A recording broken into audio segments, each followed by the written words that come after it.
Morena tātou. Me inoi, we'll start with whakataka. Whakataka te hau ki te uru, whakataka te hau ki te tonga, kia mā kina ki uta, kia mā taratara ki tai.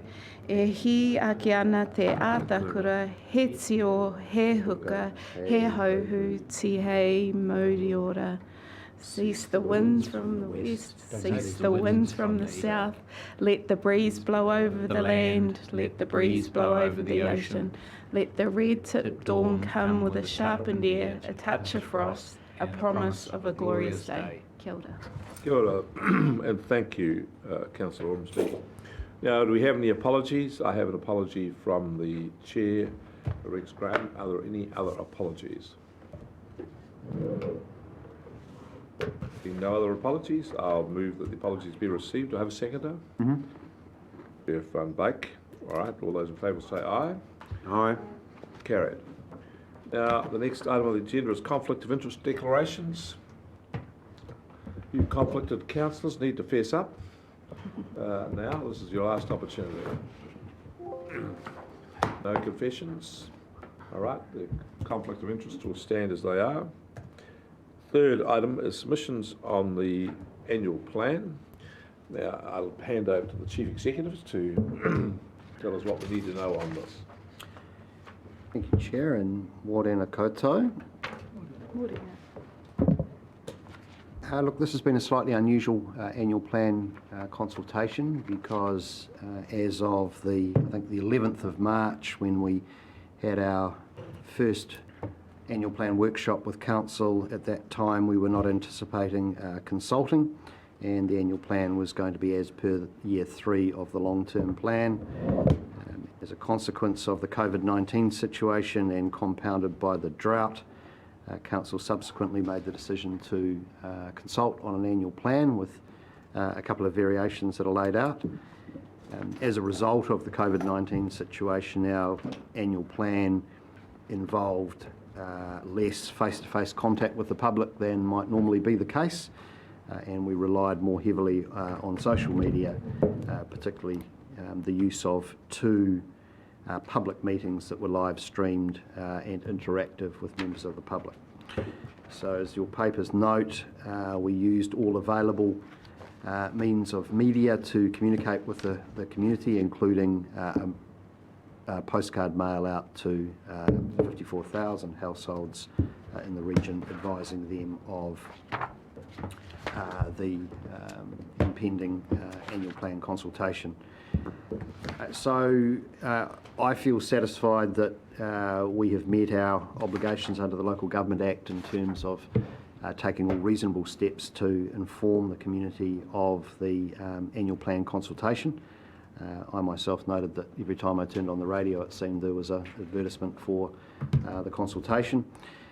In the event, we have not had an enormous number of submissions, certainly compared with the long-term plan consultation that we undertook. However, that's not surprising given that they're relatively minor changes in the scheme of things to the overall annual plan funding program. So, Chair, we have today 3 submitters who have asked to submit in person. There were 4, one is cancelled, so we have 3 to hear from today, as well as the written submissions compiled for councillors' consideration. And then obviously we'll be moving to deliberation at the end of that, with recommendations through to the council meeting on the 29th of July. So that's all from me. Well, thank you for that. It's a fair enough summary. Any questions of the Chief Executive? I've got one. Just as a matter of interest, have you had done any cost comparison on how this process worked compared to how we normally would have done it? This was probably as expensive, possibly even more so. The hiring of community venues and staff time attending those is relatively minor. The more significant costs relate to the advertising in the mainstream media Social media is quite cost effective, but we have continued to use print and radio in the normal ways. So this wasn't a low cost consultation, but given the importance of the questions being asked, particularly in relation to the rating question, I think it was important that we did a normal program of engagement and did our very best to ensure that anybody who wanted to have a say has had the opportunity to say so. Definitely seems extensive, there's no two ways about it, but just see if we could learn any lessons from it going forward, that's all. I did participate in the interactive online public meetings. We had one of those with the chairman, and while we didn't get an enormous amount of participation in those, it was quite an effective format, an efficient format, in so much as it doesn't require us travelling around the region and sitting in sort of multiple venues with relatively small numbers of attendees. Often those annual plan meetings would have no more than half a dozen attendees. So we were able to do that from Dalton Street and broadcast effectively to any household. And I think going forward we'll probably see more interest and participation in that mechanism for engagement as people get more used to the way of doing it. Councillor Ormsby. Thanks, James. Compared to last year, for the same exercise, how do you find the quality and quantity of responses? So last year we didn't consult on our annual plan. Last year's consultation was in relation to the Port IPO transaction. That was a very significantly participated in consultation. So it's kind of apples with oranges, and then the previous consultation was the long-term plan, and we got really good turnout for the long-term plan public meetings. I think in that case we were talking about a significant rates increase, and that brought people out of the woodwork. And while a rates increase this year was one of the options, it wasn't the preferred option. I think if the council's preferred option had been to proceed with a 7.3% rates increase, we might have seen a significantly higher number of submissions than we have this year. Did we use Facebook as part of our program, and if so, did we consider the morality of using such a platform, given its support for white supremacists around the world? We continue to use Facebook. Our survey that we do every 2 years of the community around a range of ratepayer interaction issues with council has indicated that it is the second most preferred, I think from memory, mechanism by which ratepayers wish to engage with council. So on the basis that it has a high degree of use in the community and it is a preferred model, we're currently continuing to use it. If council does have concerns about the supplier and its fit with our procurement policy, that's something that we can consider at some later point. Well, can I just say to you, we've got one councillor here who's concerned about Facebook as a preferred supplier. I just think their behaviour over the last few years has been abominable. They've failed to do things which I think they should have done, without a doubt. Well, we certainly have a procurement policy which does actively discriminate against unethical business practice, so I think it's something that we kind of do need to continue to look at. Well, I wouldn't say Facebook has unethical practices. I think the problem is that Facebook has no ethics. That's the problem. Councillor Foss. Thank you, Mr. Chair. James, just I know that most of these things, it's the awareness that we're going through this plan, and the onus is on people out there to respond if they see fit. So, for example, we sent 54,449 postcards out at some whatever, $1 each or 80 cents each or something. And we got 173 return bad address, and then digital we tried hard, and then we got 0.34% clickable. So it is a hard ask. I absolutely appreciate that. So my question is, how do you put any weighting or interpret the non-response as an affirmative for the some status quo, or how do you see that?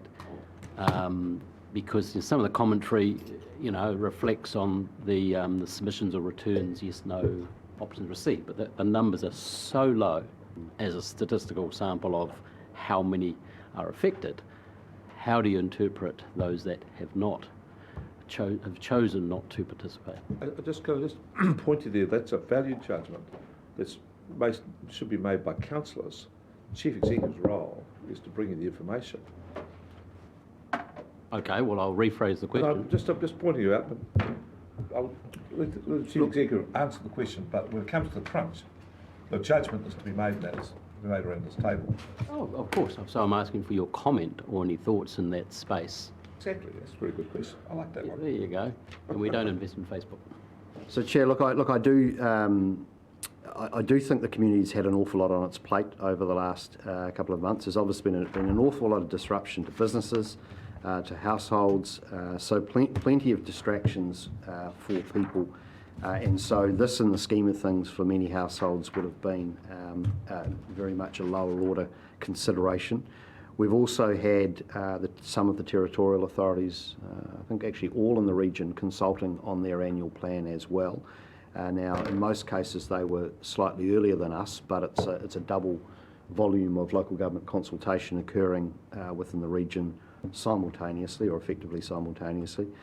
And then we've got the general election, obviously, which is occupying people's minds as well. So, look, given the high level of effort put into making people aware of this consultation, I think the numbers that we've had by way of submissions is probably around what we would expect. We have seen historically much higher numbers when we've been consulting on a matter of greater controversy, and so I think in this case councillors could draw the conclusion that the overwhelming majority of households don't hold strong concerns about the council's proposals that would motivate them necessarily to be more actively engaged, with the caveat that obviously we live in unusual times and that people have many distractions going on in their lives. Thanks. And just finally then, you made some comparisons, and there's some here with nationwide, and you made the point that every time, or the chair did, I think every time you turn on the radio, you hear, and that was great, I did too. I actually heard the other councils as well, and so, how do our responses compare to the responses you're aware of that the other territorial authorities have had? And B, is it legally possible for us to combine our efforts in any way with the other councils? So there's one program of consultation at this level, low level, and then feeds up to the various plans, rather than 3, please consult, pick up your postcard and return it to us, times 3 just across this area of Hawke's Bay. There is a regular dialogue between the governance teams and those preparing long-term plans and annual plans between the councils over the program of consultation that each council is doing. So we talk to one another regarding that. There is the opportunity to combine things like mail-outs together. In this case, we ended up being out of sync with the other councils because we made a late decision to consult when the others had already been locked and loaded to do so. So timing-wise, it wasn't practical for us on this occasion to combine our materials, but certainly we are able to minimise postage costs, etc., by doing that in a combined way. We face a little bit of a trade-off in doing so, however, that we don't confuse the public by combining, and the quality of our consultation is not compromised by creating confusion about which council, which issues, etc. And so there is a little bit of a tension in ensuring that our consultation has clear separation and identity around both the entity as well as the issues from the other councils. But there is the opportunity for us to combine resources a bit more in that regard. I note Some regional councils around New Zealand do work with the territorial authorities around the billing for their rates, so their rates are embedded within, are collected by the other councils, and they combine more of their consultation. It's been the standing practice of this council to have more of an independent identity, and in that respect, we probably spend slightly more on our consultation costs than some other regional councils do on a per capita basis.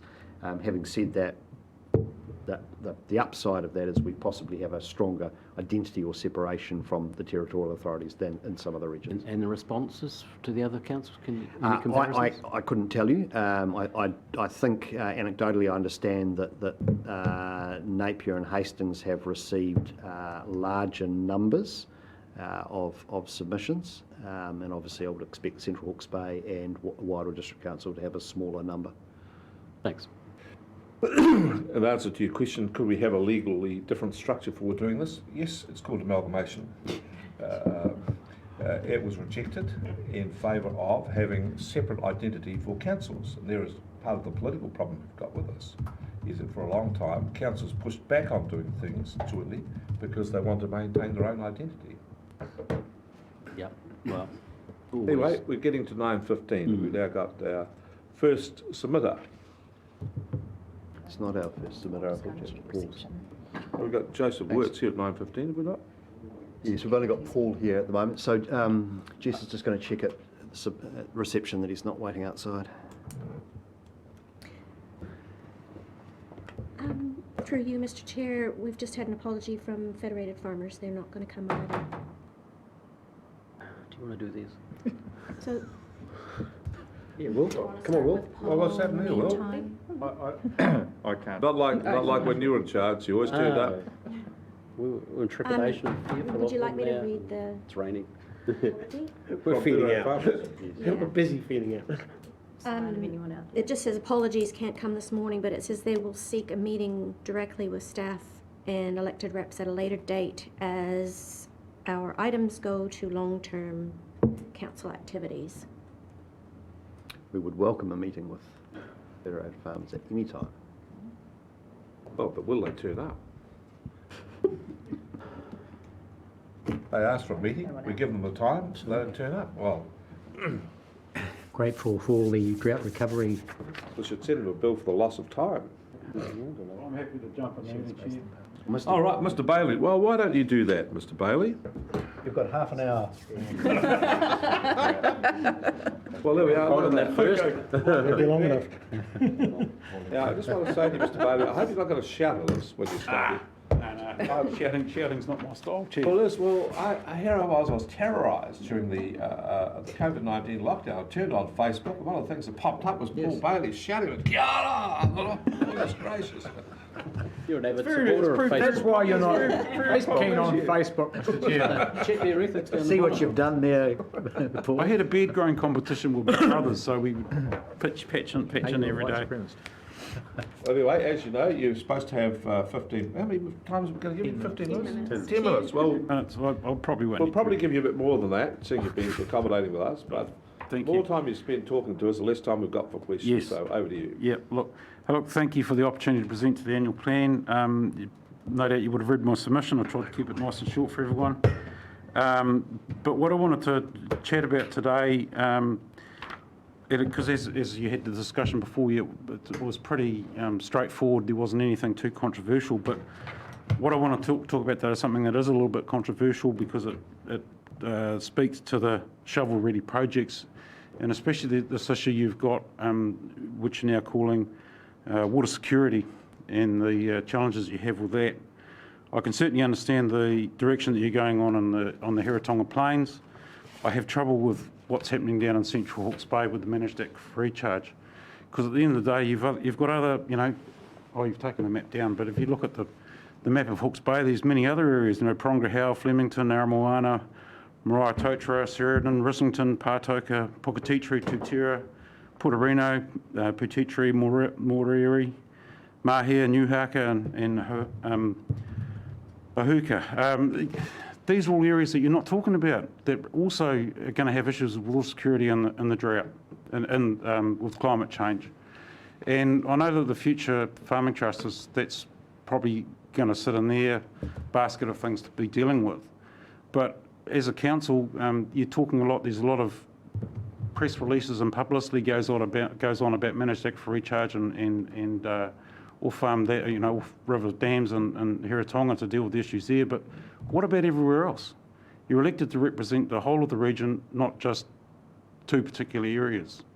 So all I ask is that in terms of your shovel-ready projects and that in the future, that when you do talk about water security, you talk about the whole region, because that area, the other 90% of the land mass of Hawke's Bay, they're a really important economic engine for the region as well. And I think it's almost like you've just left them out for some reason or another. And I don't think it's deliberate. I just think you're focused on the areas where you're spending all the big money at the moment. But I think that's something that needs to be considered and looked at. That was it. Very good, thank you. Now, questions?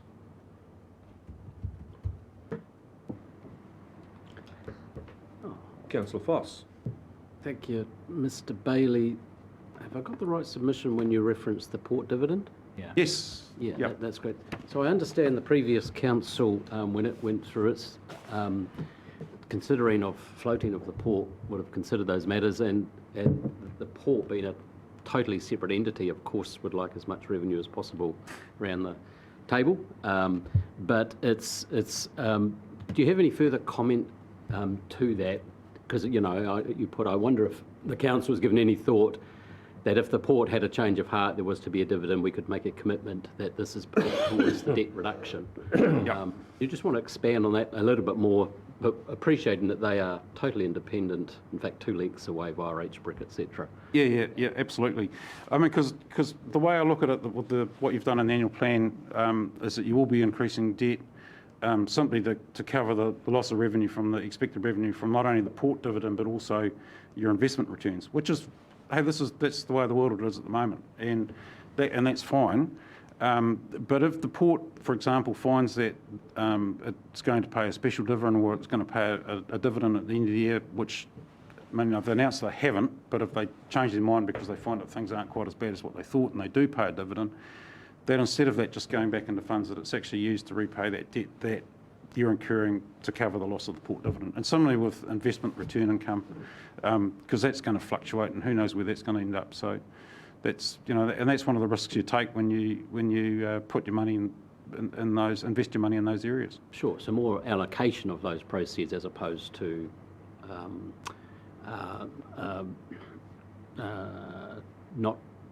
more the allocation of any proceeds that might come to pass if circumstances change is really what you're getting at there.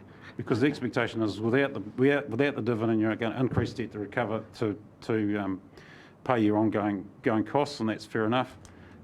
So if there is a dividend, then you repay that debt rather than just put it back into the funds. Councillor Ormsby. Yeah, kia ora, Mr. Bailey. Welcome back, and thank you for your valuable input. I just want a bit more comment around the transparency of reporting that you've got in your submission, and your rationale to that suggestion. Yeah, it's just this is about the loan repayments being a separate line on the rating bill. I think it just reinforces in people's minds that there were consequences or there are decisions that the council had to make because of COVID and the drought, and it just separates it out from everything else. The council's usual capital expenditure program, which is going to be done by incurring debt. So I think it's a really good way of just reinforcing in people's minds that climate change and that stuff like COVID has consequences. Councillor Williams. Good morning, Mr. Bailey. So you've supported option B, which involves effectively transferring the rate increase from this year to next year and borrowing the shortfall in the meantime. Yep. You've acknowledged the importance of keeping our range of services intact Other submitters have said we should stick to our core business. I'm not sure what isn't. But what are your thoughts on, I guess, the transfer of that debt burden to next year as opposed to paying it this year? How do you sit with that? Because you've opted for option B, which is our preferred option. Yep. Yep. What are your thoughts about, this year's pain, next year's discipline, this year's disciplines, next year's pain for the COVID relief? I think it's really important that you do maintain your level of service regardless of the effects of COVID. I think it'd be silly to just withdraw expenditure because of that.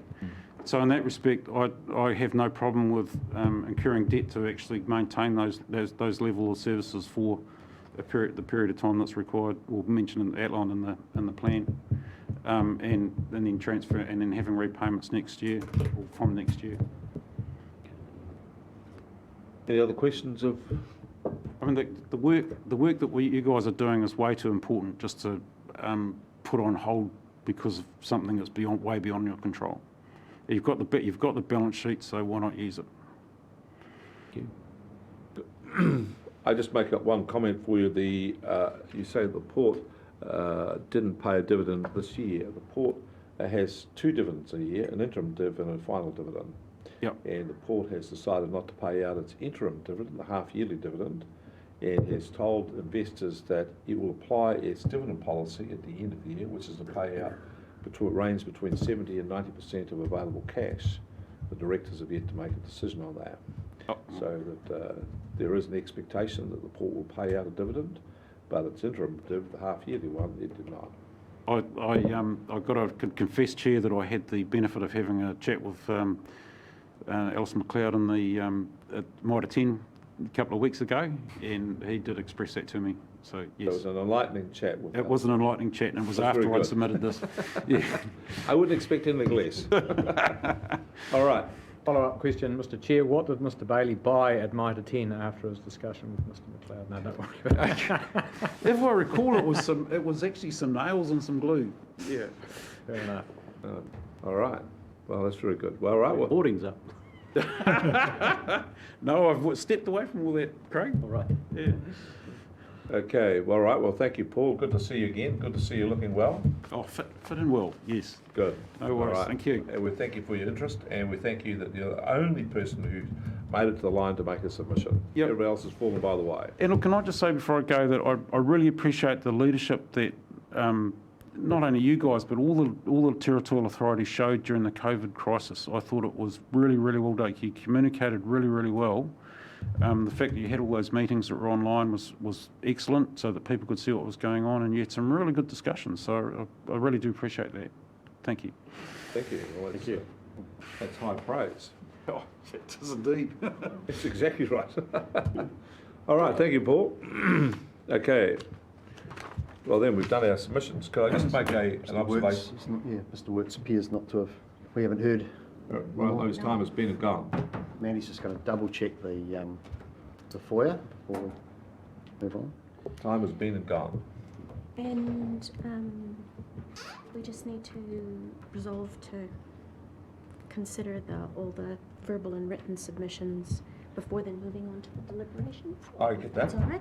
I was just going to make an observation, if I might, to say that the several things about this. Firstly, I thought it was the most difficult time to consult on, actually, the period we had. People I knew had no interest in local government in terms of what it was doing. They were focused on their businesses, COVID-19, etc. They were at their kids. Households were completely disrupted. Let's be honest about that, in a way which I hadn't struck for almost all my lifetime. I couldn't think of any time when so many households were completely disrupted. And here we are to go out and ask them to talk about this. I didn't expect to get one submission on it because I just didn't think it would ever get above the radar horizon with the things that people deal with. The fact that we got so many submissions, I thought was actually quite remarkable. The second thing was, I didn't think, given all the other things that were going on, I didn't think these things that we were submitting on were at all that compelling. We were doing it because we had to and for form, but I didn't think they actually had sort of, seriousness or the weight to sort of push themselves forward to other things. So I was intrigued by the amount of online stuff we did. I think we're going to still have for quite a long time two worlds, those who are in the analogue world who like meeting and turn up and see things and do that. We're going to have them around for a long time. And then we've got the dot-com generation who have got no interest in wooden floors, wooden walls, and quite happy to do all this stuff online. So I think we're going to have to continue to run parallel processes for quite a long time. And there's nothing wrong about that. So I just want to say that I thought the staff did a fine job on the submission process. I've got no worries about the process. I think we handled it pretty well. And we've got a reasonable result out of it, as to be expected. I think in some ways better than to be expected. So I'm happy to move the resolution, which is, what do we do here? We're resolutionary here, aren't we? Well, how about you move it, Mr. Williams, you've got that in front of you? I don't actually, but I believe we're being asked to receive and consider the submissions presented orally and in writing before moving into deliberations, and I so move. So moved. Do you have a second for that? Second. Mr. Van Beek. Now, would you like to speak to your motion so eloquently put? Thank you, Mr. Chairman. Just to support the point that you've just made, I think it is quite rare to see in submissions the council being congratulated for its approach to consultation. And I'd like to acknowledge the communications team for the way the annual plan consultation document was put together, and for the creative and innovative ways that we use to actually connect with people, because I mean I've been in this business all my career, and the number one catch cry in local government for anyone on any decision is we weren't consulted, despite the fact that they were in 15 different ways. And to have the cards, to have the Facebook posts, to have simple, straightforward messages that are one-liners, hello, are you there, we're doing this, is, I think, a real cut-through. So there's some learnings in that. If we can, as you say, Mr. Chair, if we can achieve that degree of cut-through in this situation, that bodes well for more significant, possibly, decisions ahead. Sure. So that's really all I wanted to say about that before we move into deliberations on the substantive issues. Yep. Thank you, Mr. Chairman. Okay. Any other speakers? Yes, there is, Mr. Chair. Councillor Curtin. Thank you. The floor is Chair. yours. Thank you, Mr. Chair. I just want to comment on the submission process. We've certainly, I think, gone above and beyond in terms of seeking input. This has been the lowest response I've seen in my time on council, and I totally understand why.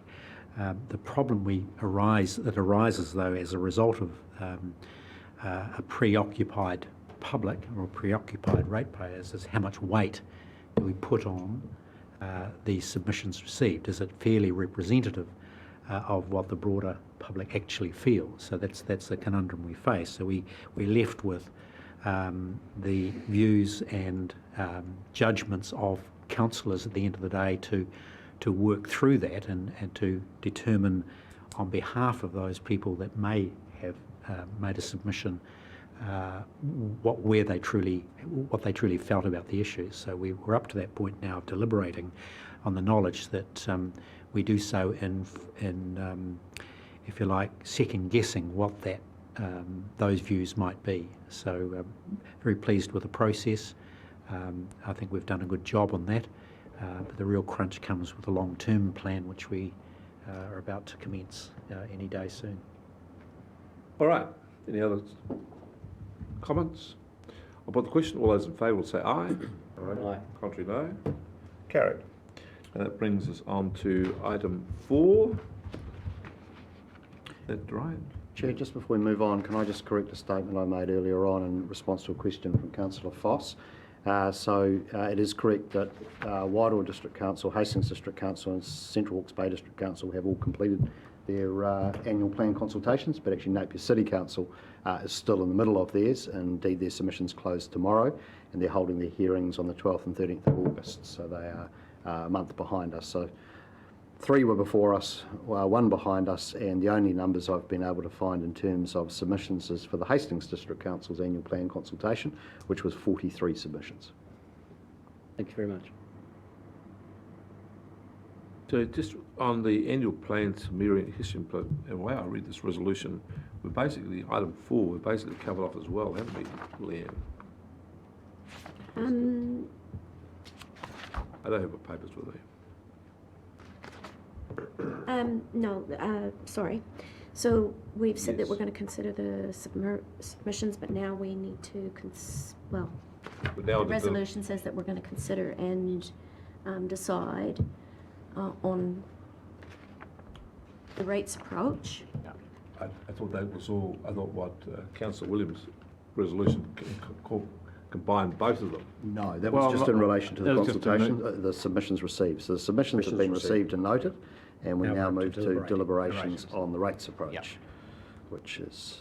So we do the deliberations. We'll try that, Mr. Item 5. All right, Jess, do you want to speak to this one at all? this is item 5. We're talking, so thank you, Mandy, for drafting the paper. I think the paper's fairly comprehensive in terms of summarising the submissions that we received. It covers the main key themes and topics that we received through the submissions, and I have drafted some response to those. So the responses are effectively in general to the key themes that were noted through the process. They're not sort of expected to be specific responses to individual submitters. However, we will inform all submitters of the decisions that are made today. Process. I'm happy to take questions on anything specific. Councillor Ormsby? Thank you, Mandy. It was well presented. There might have been a gap, and I don't know if it would be valuable, but whether or not we could have had the responses per constituency or per area. Just a suggestion for next time. Yep. I think submitters are required to put their location, aren't they? An address into the submission, the online submission form process, certainly. So we could probably look at doing that. Submissions going For the forward. LTP, Yeah. possibly it might Yeah, be. that'd be useful. I'm interested, what prompts that? What do you think we're going to get from this? I think it might give us a better understanding from within our own constituency who we represent, what their thinkings are, and the themes in which, on the basis of their decision making. So, I know we have to vote on the whole region, but I think getting a representation of our constituency would be useful. Mr. Chairman, can I just support that for a reason that I'd like to share with the council? Please share. The economic infometrics report we got sometime in the lockdown April, I think, revealed that we are very different within this region in terms of the way the impact will be felt. Napier in particular, where I think is Councillor Ormsby's coming from, is going to be hardest hit. And so we in representing our Napier communities best serve them in that context by deferring the rates increase or not. And I think on a significant decision, understanding Wairoa, for example, has very different issues facing it right across the spectrum to Hastings, and Central Hawke's Bay's got its own issues. Mr. Bailey's talked about Parongaho. So so it's really just sort of understanding if there is any significant difference in view on big issues ahead of us. It may well be useful to just have a line that teases that out. I get that. I'm just being putting a black hat on here and being cautious. We have an organisation which is stretched in terms of work, and here we are asking for another job to be undertaken. And I know it's a quick thing to do, and I'm just wanting to make sure that we've examined this and we appreciate the sort of what it's to do. So if the submissions are brought in and we have a spreadsheet and we categorise them according to this and we just have to add another line on the side of it which says area, and then people who want to cut the submissions and say submissions are about X, go to that and they get all them aggregated, or submissions, one of the submissions from area, Napier, so all the submissions fall out that way if that's what they want to look at. If that's relatively easy to do, well, I'm pretty cool about that. I just want to be careful that we don't ask for things which involve a lot of work thoughtlessly.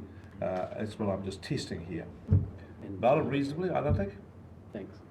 And Mr. Chair, also you interpret that table however you like, noting that the very small sample from across the regions, that's even from particular areas. So it may not be representative of the issues that you are. It's an awareness is interesting, but the sample is so small, in spite of the best efforts of the council to try and encourage response. So let's just have the request put in. I think it's got, on the face of it's got merit, but I'd just like the executive to consider that and see if it is something they can reasonably easily accommodate. That's worthwhile. If it's a more substantial piece of work and they feel there's still issues with it, well, then come back and talk to us and we'll work our way through that. So Thank you. we've got to get the effort in, value out. That's the equation I have in my head. Okay. Next thing we've got on the list here. Any other questions on the rate approach? Otherwise, you can consider your decision making. Okay, any other questions? Somebody to move one of the three options as a... All right. Option I'm B happy being to move, council's preferred Mr option. Chair, I'm happy to move that we agree to preferred option A to proceed with planned 7.3 increase in line with the council's long-term plan. Can you just explain? A second of All right. Did you say preferred option? Well, no, it's not preferred. I said option A. He's putting for option A. Okay, it's a mover. Do you have a seconder? Can I just ask the questions? Do I have a seconder? No seconder? A second. Seconder. I will. I'll second it. Unless Oh. you're going, no, I'll let Councillor Orme speak. Okay. Councillor, seconder, right? There you go. You're inviting me to speak Well, to that's Mr. how it normally happens, yes, that's right. Thank you. Thank Yeah. you. I like to be invited, though. Well, I invite Councillor Curtin to speak to his motion. Noting Thank security you, orders, the time he thank- has thank- allowed. Thank you, Mr. Chair. I think the option, which is not the council's preferred option, but nevertheless has been put to the public without huge endorsement from the group of people that responded. But I think the quality of those responses, the submitters who are recorded on that page 17, some excellent and sage thinking going into the thoughts of those submitters ought to be influential on the council's decision making. And I go particularly, for example, at David Trubridge's submission, number 17. He says that most people are quite capable and can afford the 7.3% increase. And if you do think you need to build in some form of assistance for those in need who can't afford it. So I found that a summation of my own view on what we ought to be doing this time round. I think it's folly for council to defer and impose a rate burden, a debt and rate burden in future years when it's probably clear that it's affordable by most ratepayers. I'm really concerned that we've adopted a position that will cost more than the 7.3% or the 0% rise in future. So in effect, the consequence of choosing to defer the 7.3% will end up costing ratepayers in the long haul 10% on the annual basis. And I calculate that on the actual cost of deferral, and which there are the opportunity costs that arise from that.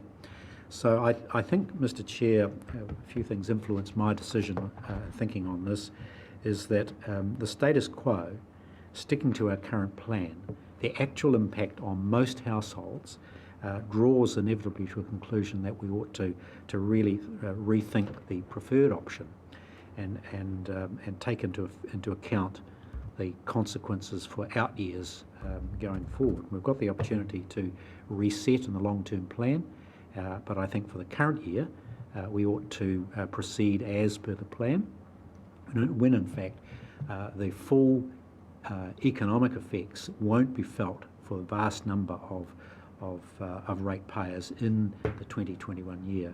So, Mr. Chair, I leave it at that. We've got this opportunity to consider it, and I'll be interested to hear my colleagues' views on it. Martin, you were seconding. I think Councillor Ormsby ended up seconding it. Oh, did I call Councillor Ormsby? Yeah, Yes, I just want to go to submitter number 18, who I know is a young mother of a boy the same age as my boy. And she talks about keeping the status quo because the financial impact on our future years will be less. And that to proceed with our projects outlined in our long-term plan and will benefit our citizens for now and the younger generations in the future. So from my point of view, I think that the burden that we're about to place on our shoulders for the future is going to be more if we do look at borrowing for the zero rate increase. And I think of it in the long term for myself and for my children, that every time we borrow, that burden will get heavier and heavier on our shoulders. So that's the perspective I come from. And I actually think that this is the end of the beginning of something worse to come. So I think next year and possibly the year after is going to get harder. It's going to be a rougher road to travel. And I just think that a lot of our community has the capability to actually take the cushioning of our rates increase that we proposed before COVID, and that we have special circumstances and conditions for those that are doing it hard. So that is my point of view, and I would like to see that our future generations don't take on heavier and heavier burdens by borrowing. Kia ora. If I may speak also, thank you, and I acknowledge my fellow constituent councillors from Ahuriri. I believe our duty under the Local Government Act is to consider the views and preferences of the communities we serve in making a decision of this nature. And I think the consultation process for what it has generated enables us to do that, albeit with the qualifications that Councillor Curtin has raised. What I'm hearing in the overwhelming body of submissions to this proposal is that ratepayers don't like paying rates. Now that's hardly news. And if I look at the detail of the submissions lodged in support of option B, there are a number of them that are not on option B at all. And they're actually saying to us, I support option B, and then the first one, Joseph Wirtz, there should be an option D, keep expenditure at the current level. I actually only counted 4 submitters who submitted in favour of option B for the reasons that are consistent with its proposal, namely to lessen short-term pain this particular year. One was from neolegals. But the rest were basically saying, we need to get real, we need to cut our cloth, we need to shed non-core services, etc., and don't take on any further costs. Other submissions that are classified as being in support of option B are saying, I would support both preferred options, or it seems best midway rate impact is actually lumped in with option B. So I'm not clear that our community was saying, defer the rates increase this year so that we can pay 10% rates increase next year, which is our preferred option. They're saying we don't like rates. Well, Brian Freddy could have told me that. The more considered responses that I saw were actually, as Councillor Curtin pointed out, in respect of option A. But equally, I found quite a few that I found sympathy with in my own thinking was option C, which is, okay, there's a bit of both going on here, maybe to take on board Councillor Ormsby's concern. We should, I guess, split the proposal, soften the impact this year, but without overburdening our ratepayers in the future. So that's point one. I don't think our feedback says option B at all. It just says people don't like paying rates. The next point I wanted to make is that, what is not essential here, and this is what Mr. Bailey said. the things that we're spending this rate, proposed long-term plan rate increase that was 7.3%. I mean, our flood protection scheme's not essential. Is water security not essential? Is biosecurity not essential? Is biodiversity not essential? Is sediment and erosion protection not essential? Is air quality not essential? Is protection of our versatile soils not essential? Is transport, public transport provision not essential? Is water quality not essential? What about our marine environment? Which one of these do we shed? And so we're not proposing to do that. We're proposing to defer this year's rates increase to the effect of a 10% rates increase next year. And I'm very concerned, like Councillor Ormsby is, that actually next year is going to be worse. The news is the virus has mutated. It's now 5 times as infectious as we thought. I think this globe's got a huge way to travel. And we've got to export and sell to that globe. That's what our economy relies on. It's going to be export revenue, because it ain't going to be international tourism. So to transfer a burden of additional debt, which is the borrowing for the foregone rate increase, on top of that rate increase into next year, I'm not sure that makes sense. I was most intrigued to hear Jim Bolger say on the radio yesterday that he's a National Party former Prime Minister saying now is not the time to cut taxes. Now is not the time to cut rates. Now is the time to be bold and to be courageous and to do something spectacularly different. And that resonated with me. I do, however, think that if we're going to rate and keep a rates increase in line with our long-term plan, we have to deliver. And that's one thing we can commit. We need to deliver, as Councillor Foley pointed out last week, on water security. What has Central Hawke's Bay seen us actually do? We need to deliver for our awa and for the amount of sediment that's on the beds of those. What are we actually doing about that? That's going to take some resolve, and it's going to take some capital, and it's going to take some revenue. So I would like to leave us in the very strongest position we can be to give targeted and effective relief where we can in the years ahead, keep our balance sheet the very strongest it can be, but to look through the long-term plan process ahead at ways that we can more equitably share the burden of rates impact, particularly on our retired community, where every dollar counts, and for those in lower socioeconomic positions of difficulty, than to blanket transfer and effectively transfer this year's rates increase into next year. Thank you, Mr. Chairman. Any other speakers? Is this to the Mr. Councillor Curtin's? Yes, it's a motion on the floor. I do want to speak, but I'll speak to this if I can, Mr. Chair. Hedge my bets. Well, once this is passed, there is no other debate. That's right, which is why I'm speaking now. Yep. If it's so passed, you should. If it's passed. Thank you, Mr. Chair, and acknowledge the points raised. They're all very, very valid by my colleagues from Napier in particular, and all the points you raised, absolutely fair. But I just do note other decisions we've made, and that we are still trying to have our cake a bit and eat it too as a council, because we have made a commitment to try and maintain the current levels of service. And as well as our other commitments to try and do our bit and our share in and around the impact of COVID across Hawke's Bay. And if we just turn the clock back a little bit and go where this came from. So COVID has thrown an incredible curveball to Hawke's Bay, to New Zealand and to the world. At the time it was so uncertain how it might play out. It's still so uncertain how it might play out. For us locally and across the country, we just don't know. So we have quite a few discussions in and around that, and I particularly acknowledge Councillor Curtin's points that actually the numerical number for many is quite small of this. That's absolutely true, but you can use that argument the other way as well. But the origins of this was actually the signals that we are sending and doing our bit as the regional authority for Hawke's Bay, to say, look, we're doing our bit, we've considered everything, we've still got a whole lot of work to do to actually solidify what our long-term plan may be, our spend may be, and therefore rates may be.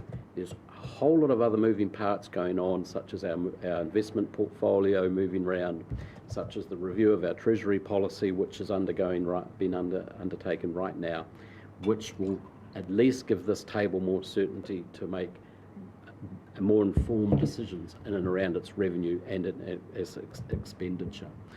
You're quite right, no one likes paying rates, no one likes paying taxes, but everyone wants nice water, clean air, etc., etc. I mean, that's just life. So my preferred option, Mr. Chair, is the preferred option, keep 2.2, which is B, simply because where we came from, it was to stand by all those in Hawke's Bay who are facing a very uncertain future in and around rates, in and around revenue, and around tourism, you name it.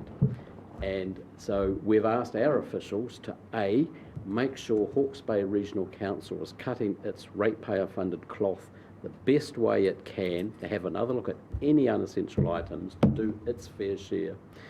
I'm also comforted by the fact that central government has policies to help those in needs pay their rates and various rate rebate schemes. I'm comforted by the policies we also have across council for remission, etc. I think we saw those last week, or they're coming through the plans at the moment.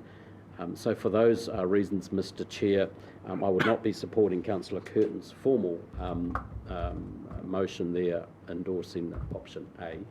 I would be voting against that in this forum and the next forum if this goes to the next level. Yeah, Councillor Van Beek. Yeah, I support that that feeling of Councillor Foss, exactly the same. It makes no difference, you know, whether we actually not rate or rate. The cost will be there. Whether it will be the community that actually will pay the rates. Yes, we will get the income, but after September, when the wage subsidies disappear, all of a sudden we'll find our community in a totally different space. And I think we're in a far better position to actually make those decisions. We've got a very strong balance sheet, which we hope, all going well by the signs, will rebound, even rebound possibly further than we think it will be. So I'm actually in favour of the preferred option. That's the following. Thanks, Chair. Yeah, I'm really struggling with this as first-time councillor and first-time formal consultation with the public, if you like. Just listening to all the fellow councillors, I think, you know, everyone's made valid points. I run a business, I run a household, and totally get this view of, you know, borrowing now, paying back in the future. But I struggle with pulling out single submitters, you know, as a reason to do something. We weren't voted in by single people here. We were voted here by the majority of our constituents in Hawke's Bay for our respective districts. When I look at all of the submissions and also a lot of extra comments on Facebook at the moment around annual plan consultation, the majority of people seem to be that, you know, people have lost jobs or had their wages cut, and against us continuing on with our rate increases when they're having to cut their own expenditure at home. So, you know, I take that majority of comments and submissions on board, and respect those, and feel that we have to take note of that. So I won't be supporting this motion. I guess heading into this, I was supporting keeping with the preferred option, perhaps leaning towards the halfway point as a compromise. Mike, what's that? No, Mr. Chairman, there's a reason why I won't say anything. I'll touch on it later.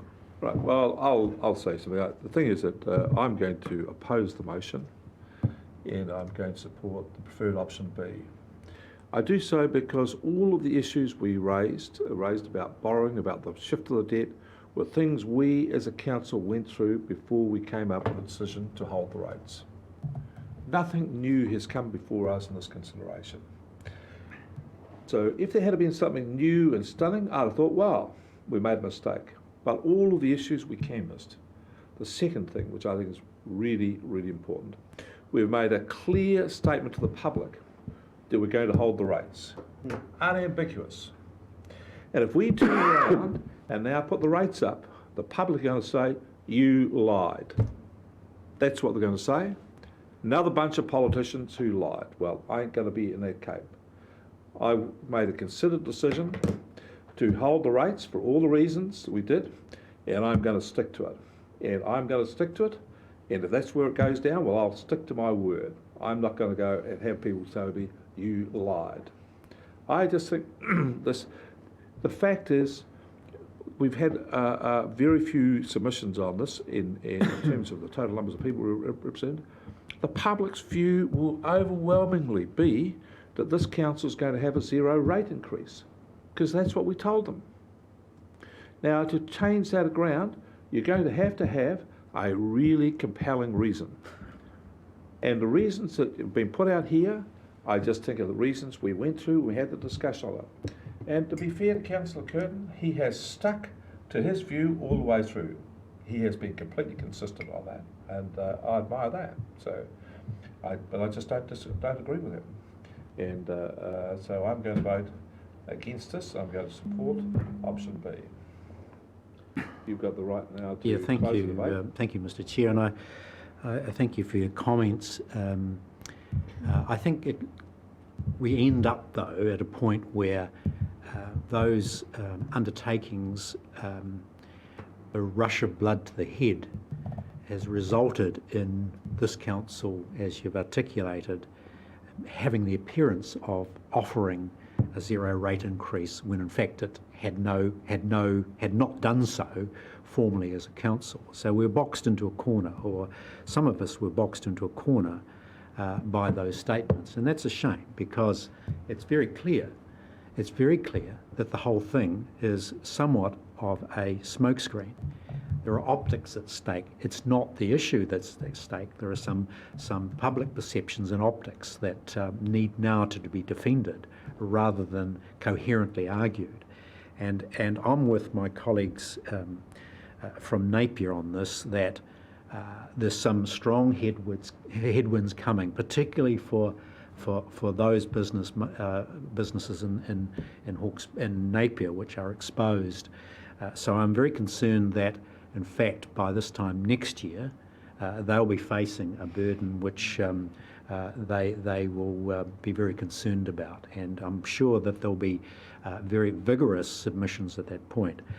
So it's a shame that we've got ourselves into that situation, that we've boxed ourselves in from a preemptive positioning on this issue, and it's a shame that we are now faced with a burden, or placing a burden on future generations which was unnecessary. It's not 7.3% in my view, Mr. Chair, for next year.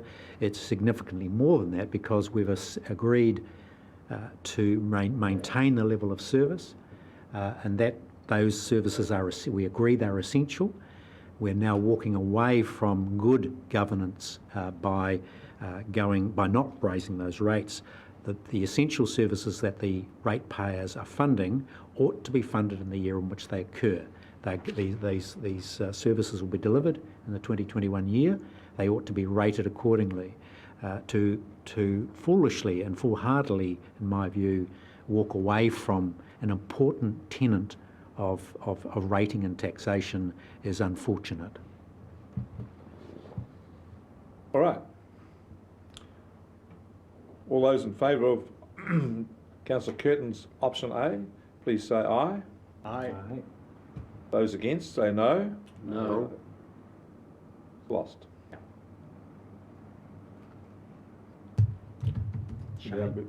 Sorry? Shame. Mr. Chairman, I imagine someone will now propose another option. I imagine, would someone like to move another option? Yes, Mr. Chair, I'd like to move option 2.2, or also known as option B, which keeps the rate revenue at the same level as the 2019-20 years and borrow the required funding as the wording of the option. Do we have a second for that? I'll second that. Councillor Van Beek, would you like to speak to it? Councillor Foss. Briefly, sir, thanks. I again acknowledge the points colleagues have made. Appreciate all of those, but at the end of the day, I think at the end of the day here, there's some tough choices will need to be made over the coming years as we go for our various long-term plans or the ambitions and the funding of this council. The central government's in exactly the same boat as we are. No one quite knows the answer at the moment. I'm looking forward for us to be much better informed and have more certainty about A, how this is impacting Hawke's Bay, B, how it impacts the council's ambitions as we move into next year, remembering rate increases have been forecast over the coming years from the last council, I think. They are in the plans, and I do acknowledge we will have some tough decisions to make next year. But again, Mr. Chair, for the reasons I outlined earlier, particularly sending a strong signal to Hawke's Bay that we are doing our bit where we can to try and stand beside you as we work our way through this mess which is COVID, and trying to provide as much certainty as we can. And in a year's time, I will be looking at my constituents or Hawke's Bay in the eye saying, we have done all we can. Is there anything else we can do to help you and Hawke's Bay get through and grow and to be the awesome place it can be, in spite of these incredibly bad things out of our control at the moment? Yeah, I'd rather not be in this situation that we have to vote on this, that we could just dream the COVID-19 away. But there is even a worse situation, I believe, is actually from my constituents' perspective, is the drought. And we see through the submissions, we see a large amount of rural people when they found the time, and they've got very little of it these days because they're working extremely hard during a time that they shouldn't be, but they are. And they really feel that they are burdened heavily. And they have taken on, over the past years, a heavy part of rate increases. So I think it's the best we can do. And as Councillor Foss said before, as governance, we have to keep our eyes wide open on the future.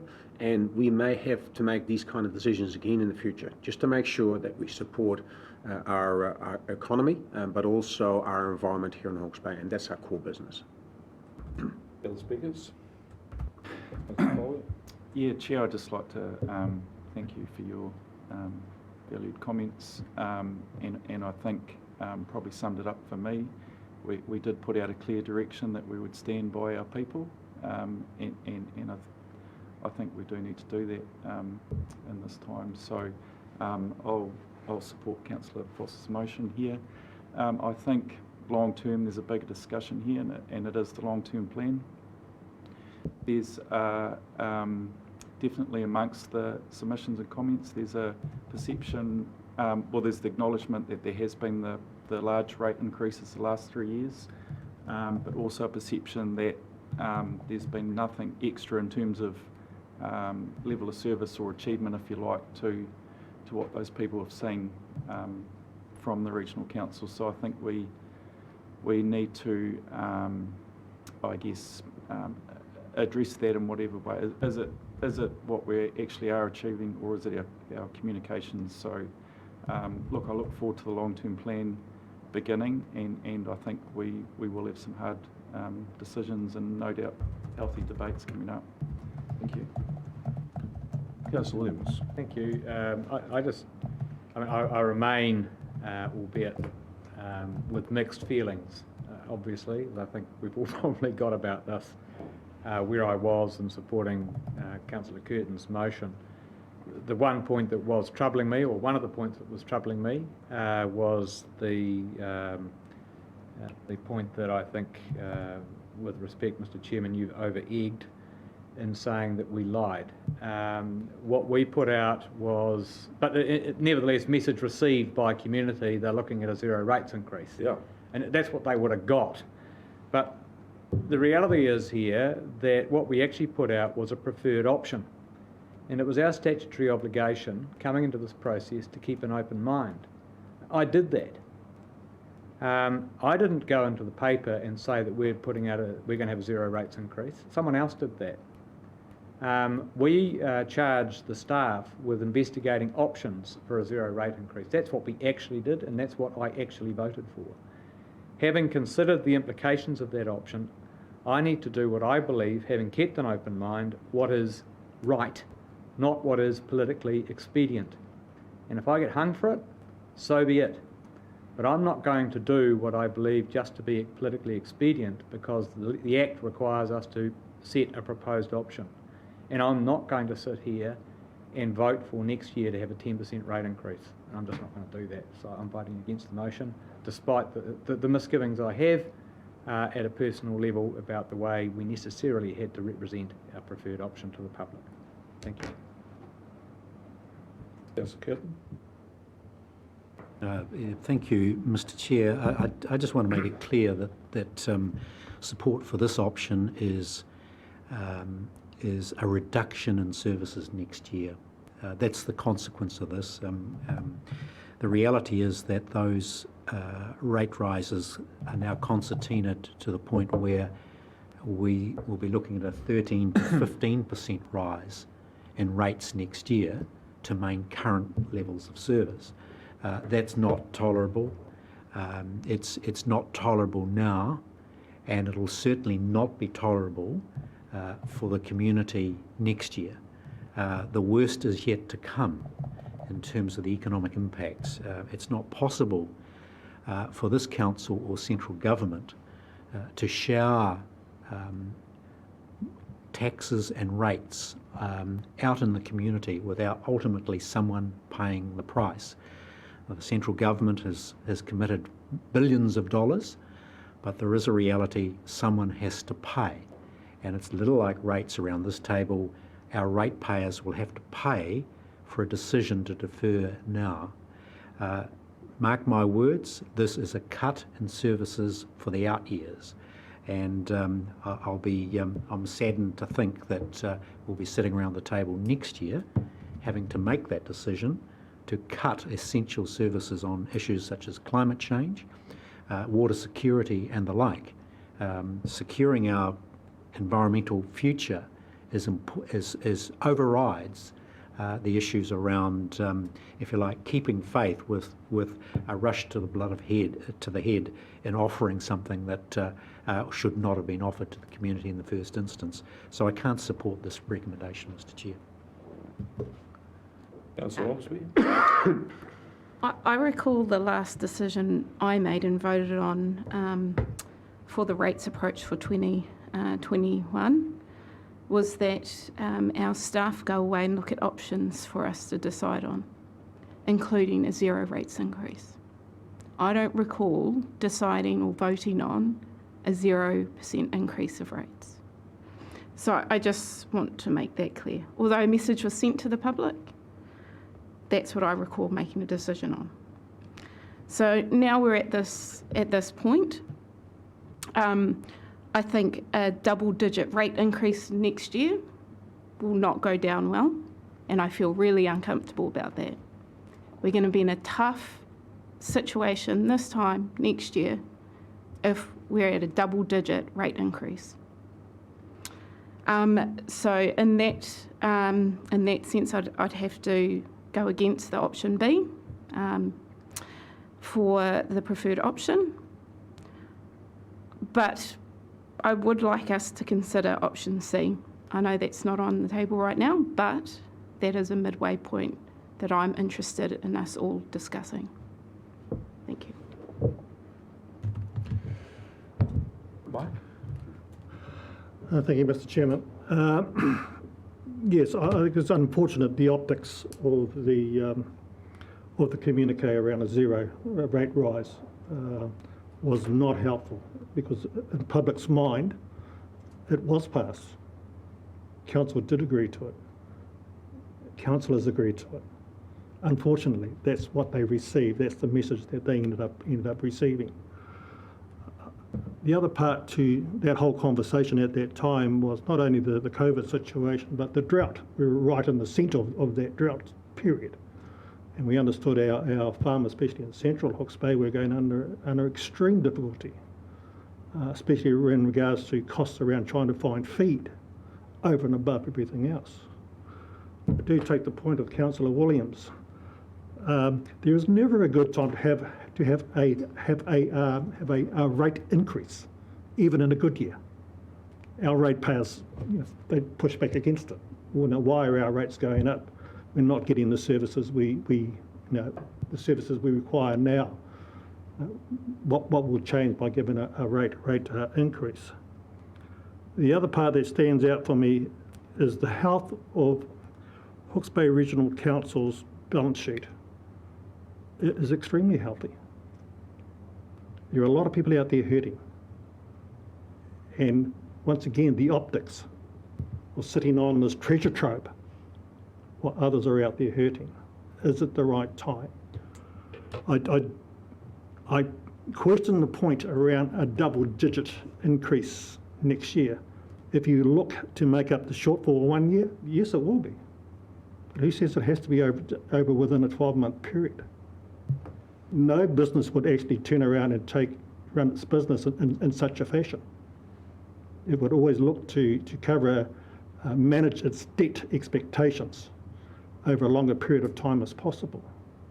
So to try and compress it down into 12 months, I think has been a little bit short-sighted. I think the question is into option C is mostly an option that should have been put forward first rather than last, because unfortunately this conversation has painted people into one corner or the other. And it's just unfortunate of where we've landed. So in that regards, I'm supportive of the motion as proposed, option B. Do you want to start that? Yeah. Well, firstly, can I just say to Councillor Williams, when he said that my representation of the option A, I kind of over-egged it. I may have, but I want to say to you my experience of political life has meant to me that that's exactly what the public will say, and I didn't want to under-egg it, and then you say, well, I thought people would receive this quite kindly, Rick, but they didn't. I was trying to say this is the reality of it. It'll become as like a bucket of cold water at you. People get these things in their head and they interpret it the way they have. Now, I want to say that I think the council at the time made a pretty sensible decision. We had a crisis, and we knew there was going to be significant, although a health crisis, a significant economic fallout from this. Councillor Curtin rightly identified that there were areas which were going to be harder hit and wanted to have a more targeted way in which we could help those people go. Identified the areas for drought, identified tourism, etc. And generally we went past that because we thought it was too complicated. In the end, what we decided to do was that we would use the council's balance sheet as part of the shock absorber for absorbing the impact of this. That we had a strong balance sheet, we could withstand some pressure where households and businesses and other things were going to really struggle. So we're going to use our balance sheet to help be the shock absorber. And rather than do it in a targeted way, we would treat the whole of the community the same, the best that we could do. And that was by having a zero rate increase. We knew that this coming year was going to be, from the knowledge we had at the time, the hardest we thought was going to be because of COVID-19 would be over. That was our knowledge. And we expect out years to be better and better as the global economy improved and so on. And that still, I think, is a legitimate expectation. So what do you do when times are tough? Do you go down to exactly the income you've got, or do you go to the bank and borrow a bit of money to absorb the difference, and knowing that you're going to be slightly better off in the future? Well, still seems to me to be a sensible idea, given that we have historic lows in interest rates. Interest rates globally are as low as they've been for 300 years. Never been this low before. This is the cheapest time to borrow. So this is not like borrowing in the 80s where interest rates were 20%. You'd have said never. You'd never borrow. It was very hard. I mean, I borrowed from a house and my first mortgage was 22%. I mean, I wouldn't. It's unthinkable today. But so you didn't borrow a lot. Let me tell you that. But we do now have historic lows in interest rates, so we can do that. So this is what we are trying to do, and having made a considered decision to do that, I think we're duty bound to carry on with it unless we find something which is completely compelling to change our course, because that's the public expectation, and rightly so, and I still think it's a good decision. As to people looking at what we do and saying that they haven't got a better service, that's a problem with our communications. Let me tell you 2 examples. People are telling me that they've never seen so many tuis on Bluff Hill ever. People are telling me they've seen kangaroo in the trees, they've never seen them before. People are telling me they've seen birds. This is all as a consequence of the investment this council's made in Cape to City and dealing with predators and so on.